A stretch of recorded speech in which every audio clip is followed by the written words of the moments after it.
I've decided to start a new life without you. The words hung in the air of the upscale restaurant where we'd gathered to celebrate my daughter's college graduation. Gregory, my husband of 28 years, stood with his champagne glass still raised, his announcement displacing the toast he was supposed to be making to Amelia's achievements. The clinking of silverware ceased. Conversations halted mid-sentence. 50 pairs of eyes darted between Gregory and me, waiting for my reaction. For the tears, the shouting, the dramatic exit everyone expected. Instead, I smiled. Congratulations on your honesty. My name is Bianca Caldwell. I am 54 years old, and until this moment, I had been playing the role of the devoted wife and mother perfectly. I put my own career aspirations on hold to support Gregory through 3 business ventures, 2 career changes, and countless finding himself phases. I raised our brilliant daughter, Amelia, who sat beside me now, her graduation cap still perched on her head, her expression frozen in horror. From the corner of my eye, I could see Cassandra Wells, Gregory's much younger girlfriend, shifting uncomfortably at the back table where she sat with people I had considered friends for decades. The same friends who apparently knew about the affair but never thought to tell me. The same Cassandra who had attended our Christmas parties, who had once called me for advice about her career. With practiced calm, I reached into my handbag and pulled out a sealed cream-colored envelope. I placed it gently beside Gregory's plate. "What's this?" he asked, his triumphant expression faltering. "Something for you to read later," I replied, keeping my voice steady. I turned to Amelia, whose face had gone pale.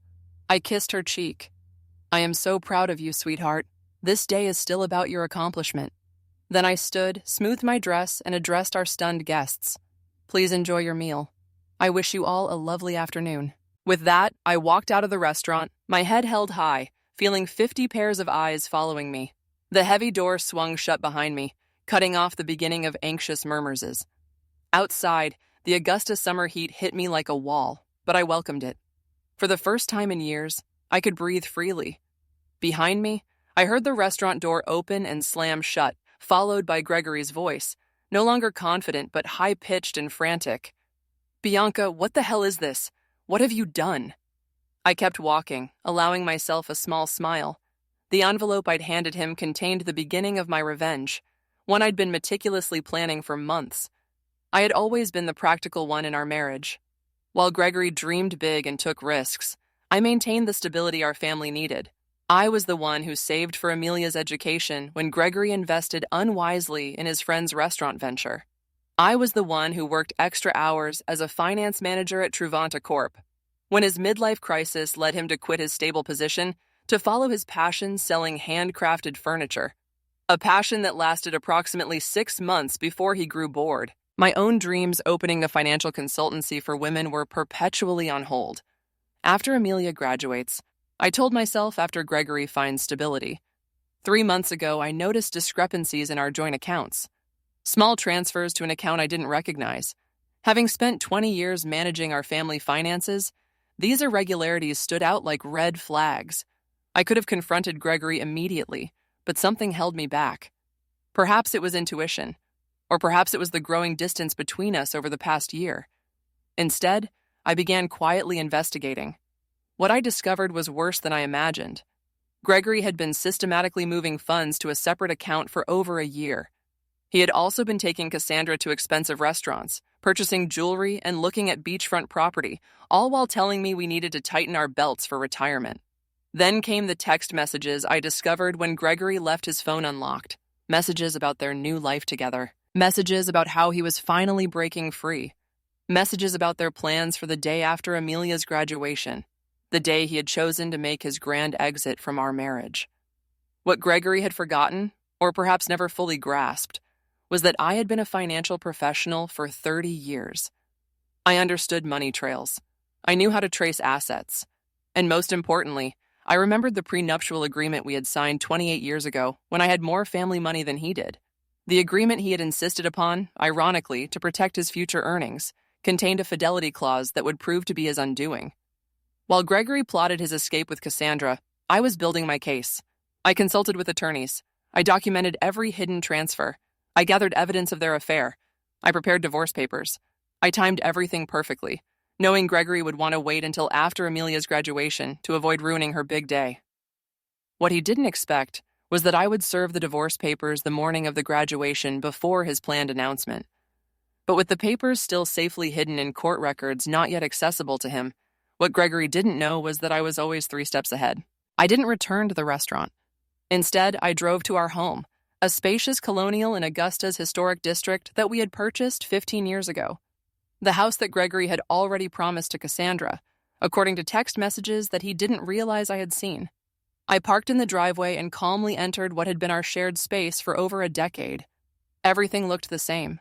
The family photos on the walls, the antique grandfather clock that had been my father's, the worn leather couch where Gregory and I had once dreamed of our future together.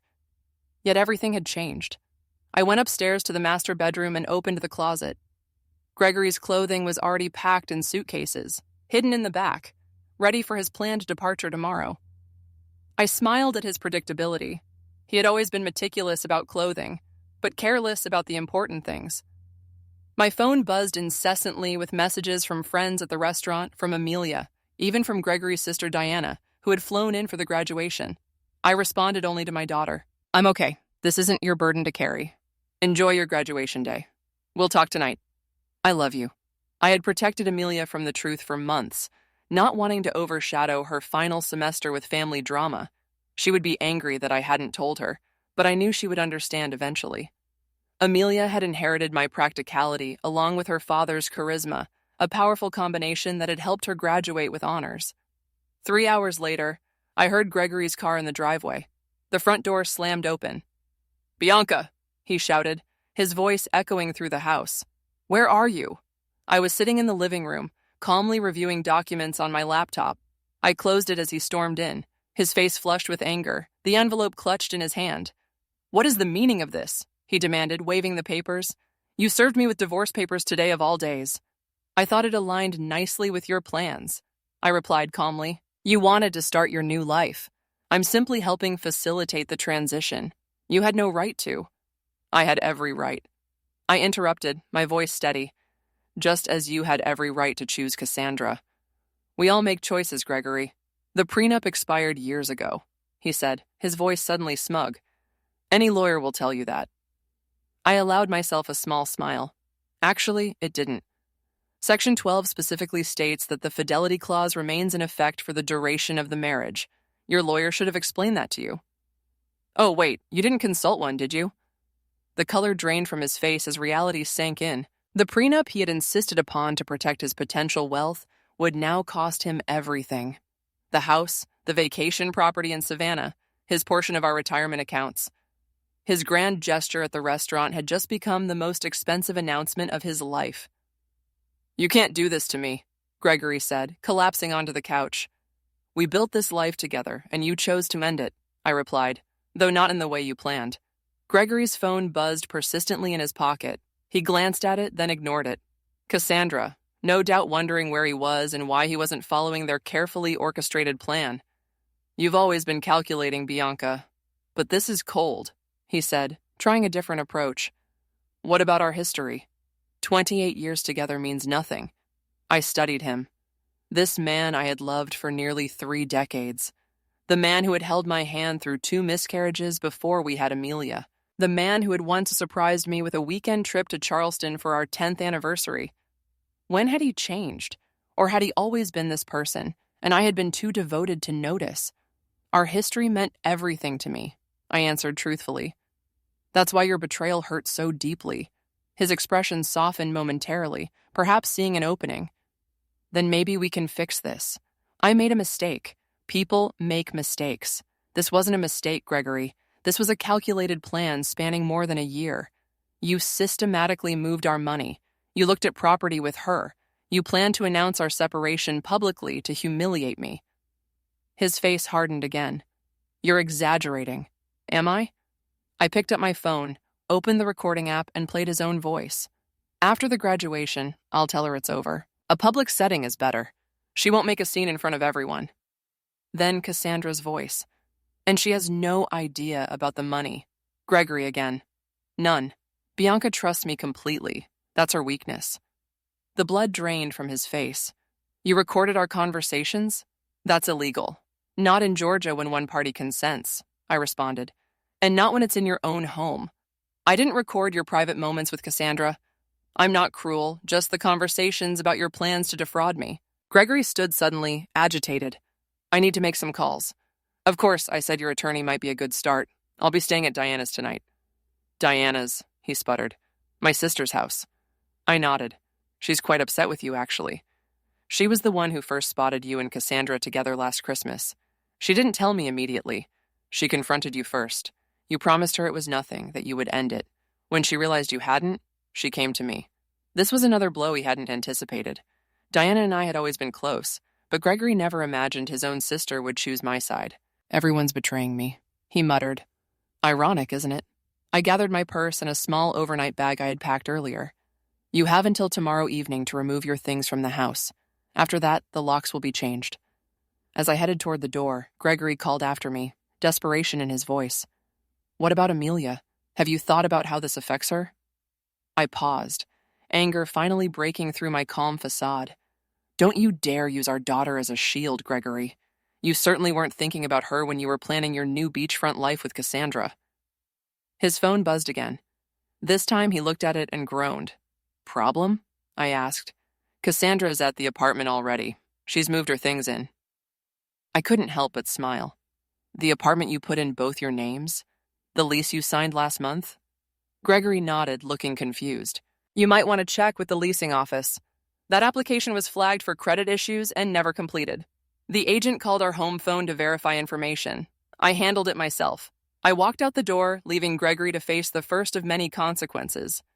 His perfectly planned new life was unraveling faster than he could process. Diana lived in a charming bungalow across town, close to the university where she taught literature. When I arrived, she greeted me with a fierce hug. I just heard from Amelia, she said, pulling me inside. Are you okay? I'm better than I expected, I admitted, following her to the kitchen where a bottle of wine was already open. I never thought Gregory would make such a spectacle, Diana said, pouring 2 glasses. The restaurant in front of everyone, he's lost his mind. It was meant to humiliate me, I explained, accepting the glass. A public rejection, so I couldn't fight back without looking hysterical. Diana's face darkened. My brother always did have a flair for drama, but this is beyond anything I expected from him. We settled in her sunroom, surrounded by potted plants and bookshelves. Diana had never married, preferring her independence and academic pursuits. Over the years, I had sometimes envied her freedom. What did you put in that envelope that made him so upset? She asked. I explained the contents, the divorce filing, the evidence of his financial deception, and most importantly, the prenuptial agreement that would leave him with far less than he had planned. The prenup? Diana amused. I remember when he insisted on it. Father had just given him that money for his first business, and he was so worried about protecting it. She laughed bitterly. The irony is delicious. My phone rang. Amelia. I took a deep breath before answering. Mom, she said immediately, her voice strained. I'm coming over to Aunt Diana's. Honey, you don't have to. I'm already on my way, she interrupted. Dad is telling everyone you've lost your mind, that you've been planning this for months. He's saying horrible things. Of course he was. Gregory always rewrote narratives to cast himself as the victim. Let him talk, I said. The truth will become clear soon enough. 20 minutes later, Amelia arrived, still in her graduation dress, but with her makeup smudged from crying. She fell into my arms like she used to as a child after a nightmare. Why didn't you tell me? She asked, her voice muffled against my shoulder. I didn't want to ruin your final semester, I explained. You worked so hard for this day. She pulled back, wiping her eyes.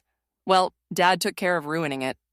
Anyway, we moved to Diana's living room where Amelia finally got the full story, how I had discovered the affair, the financial deceptions, and the plans Gregory and Cassandra had made.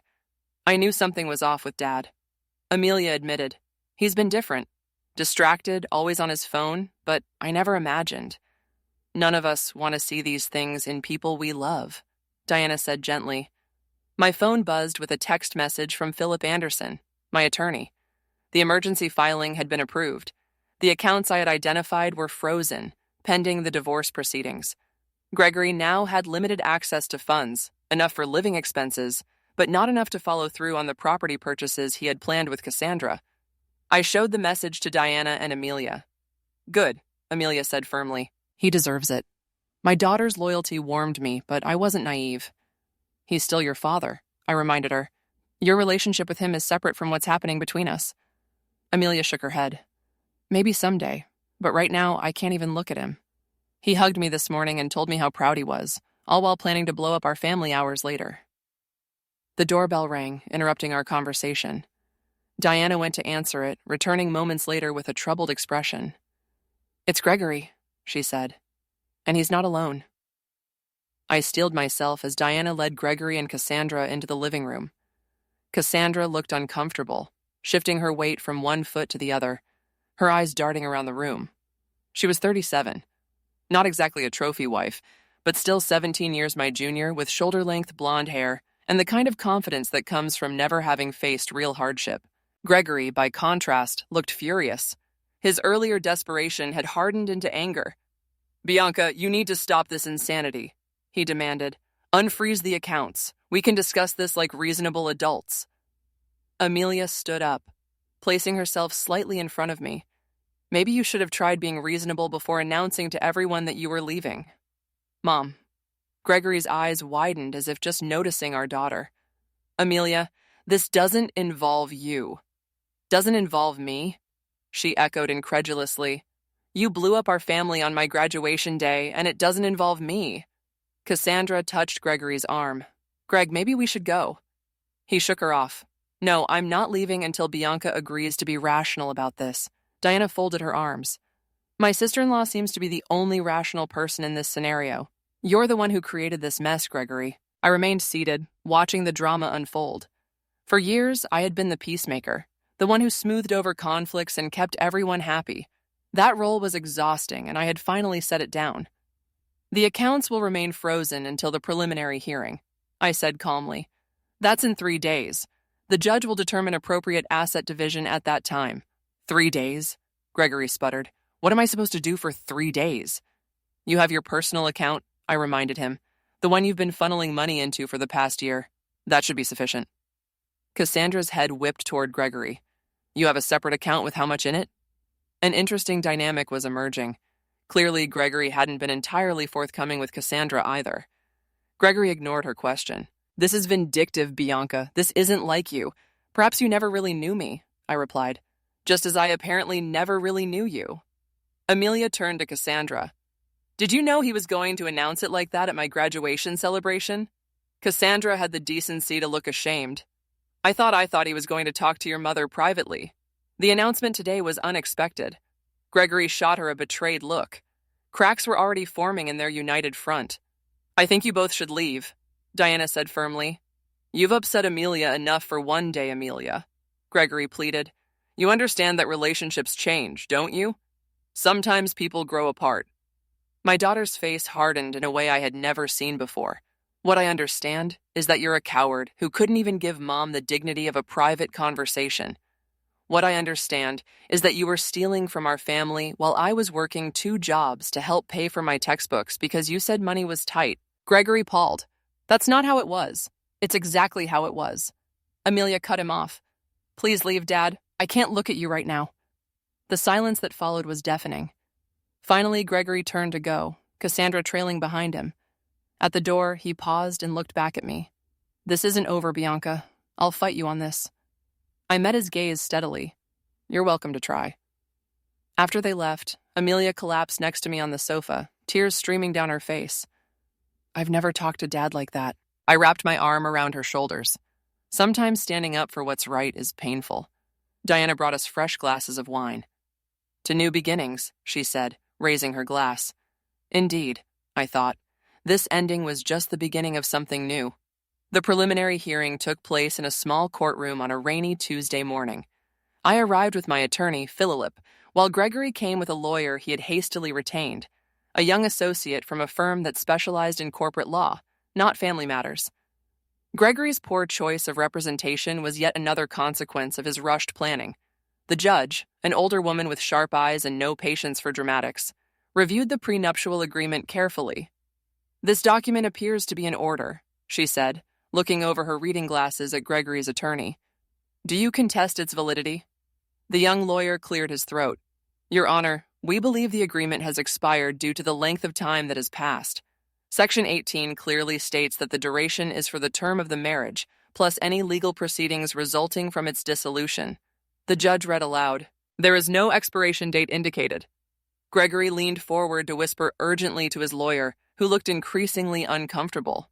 Furthermore, the judge continued, the evidence of systematic fund transfers appears to violate the financial disclosure requirements in Section 23.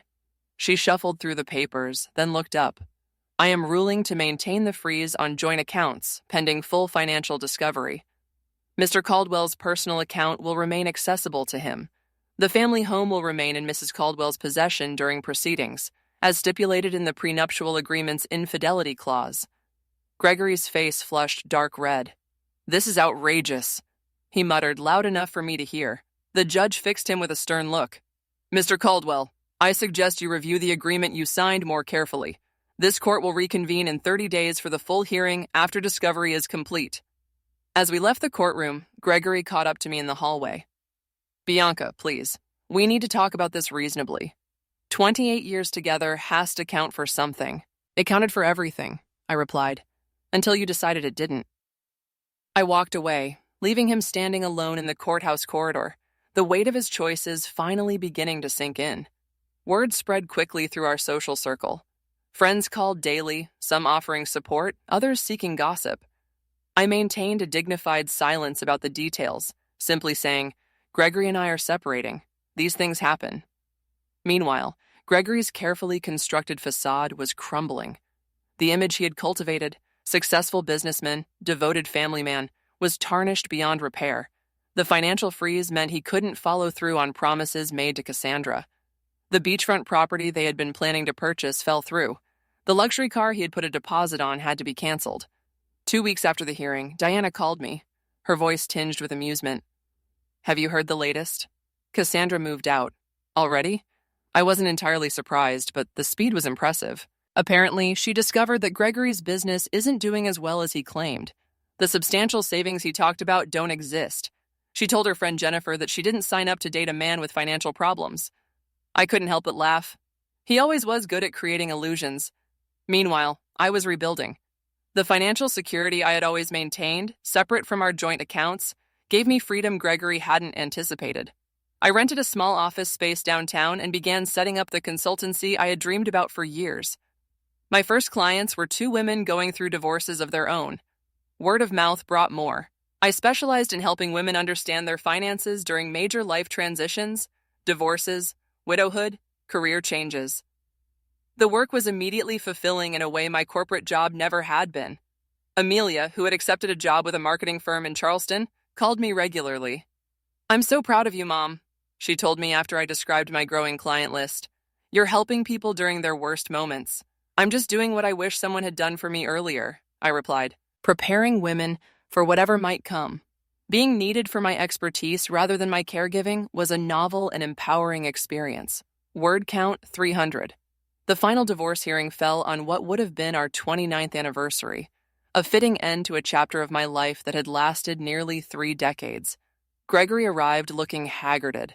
I later learned that his business was struggling without my financial support and guidance. Cassandra was long gone, already dating a real estate developer from Savannah.